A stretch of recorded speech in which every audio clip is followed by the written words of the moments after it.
বাংলাদেশ জাতীয় দলের ক্রিকেটার নাঈম হাসানকে ডিবি পরিচয়ে মারধর ও হেনস্থা করার অভিযোগ উঠেছে। এ ঘটনায় 3 পুলিশ সদস্যকে প্রত্যাহার করেছে চট্টগ্রাম মেট্রোপলিটন পুলিশ।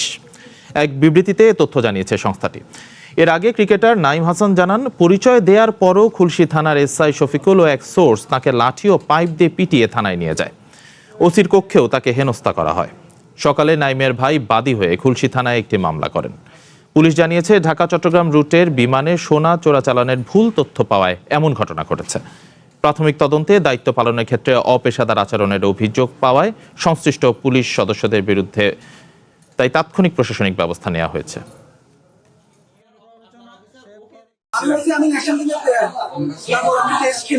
এগুলো সবকিছু বলছি, শুনে নাই ভাইয়ারা কি করে একশো মানুষের মতন ছিল, সবাই পরিচয় দিচ্ছে, তাও বলা ছিল আমরা নিয়ে আসছে লাঠি দিয়ে মারছে,